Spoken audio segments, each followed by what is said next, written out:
नमस्कार, आप देख रहे हैं करंट न्यूज़ और मैं हूं श्रुति। प्रधानमंत्री नरेंद्र मोदी ने कोरोना वायरस के संक्रमण को फैलने से रोकने के लिए और लॉकडाउन को चरणबद्ध तरीके से बाहर निकलने और आर्थिक गतिविधियों को तेज करने के उपाय पर बीते दिनों मुख्यमंत्रियों के साथ वीडियो कॉन्फ्रेंसिंग के जरिए चर्चा करी। इस दौरान प्रधानमंत्री मोदी ने राज्य सरकारों की तारीफ करी। उन्होंने कहा कि आज आप जो सुझाव देते हैं उसके आधार पर हम देश की आगे की दिशा तय कर पाएंगे। साथ ही पीएम ने हर सीएम से राज्य का ब्लूप्रिंट भी मांगा।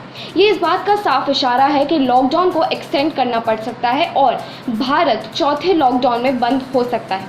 इसके बाद कई बड़े मुद्दों पर चर्चा हुई, जिसपे सबसे ज़रूरी मुद्दा था कि देश की आर्थिक हालत को सुधारने के लिए लॉकडाउन को चरणों में खोलना होगा। जिस पर गुजरात के मुख्यमंत्री ने कहा कि लॉकडाउन को कंटेनमेंट जोन तक ही सीमित रखना चाहिए।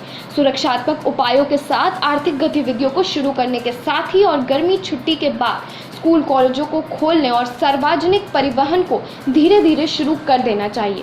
साथ ही राजस्थान के मुख्यमंत्री अशोक गहलोत ने भी इस पे कहा कि अंतर्राज्यीय सप्लाई चेन को सही तरीके से काम करने देना चाहिए।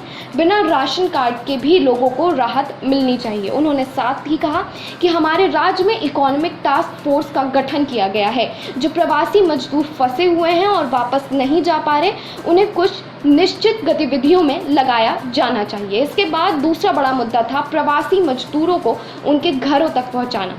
प्रधानमंत्री नरेंद्र मोदी ने अपने शुरुआती संबंधों में प्रवासियों पर चर्चा करते हुए कहा कि वो उनके घर जाने की ज़रूरत को पूरी तरह समझते हैं। उन्होंने साथ ही कहा कि हमारे लिए ये एक चुनौती है कि कोविड-19 संक्रमण का फैलाव गांव में नहीं पहुंचना चाहिए, लेकिन घर जाना मानव का स्वभाव है, इसीलिए कुछ निर्णय बदलने भी पड़ सकते हैं।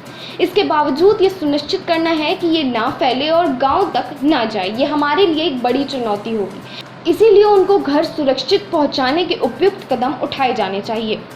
आपको बता दें, प्रधानमंत्री द्वारा मुख्यमंत्रियों के साथ पिछली बार 27 जुलाई को बातचीत किए जाने के बाद से कोरोना वायरस संक्रमण के मामले की संख्या दोगुनी से अधिक पहुंच गई है। जो 28,000 थी वो अब दोगुनी हो चुकी है। बैठक के कुछ दिनों बाद केंद्र सरकार ने लॉकडाउन की अवधि को 2 हफ्तों के लिए 17 मई तक बढ़ा दिया था। हालांकि आर्थिक गतिविधियों और लोगों की आवाजाही में कुछ छूट दे दी गई थी। राष्ट्रव्यापी लॉकडाउन 25 मार्च से लागू है। लॉकडाउन का तीसरा चरण 17 मई को समाप्त होने से कुछ ही दिन पहले ये बैठक हो रही है। नतीजतन ये साफ है कि आज शाम 8 बजे जब प्रधानमंत्री देश को संबोधित करेंगे, तभी पता चलेगा कि लॉकडाउन एक्सटेंड होगा या नहीं। अगर आपको हमारी ये वीडियो पसंद आई तो इसे लाइक और शेयर ज़रूर करें। चैनल को सब्सक्राइब करना ना भूलें।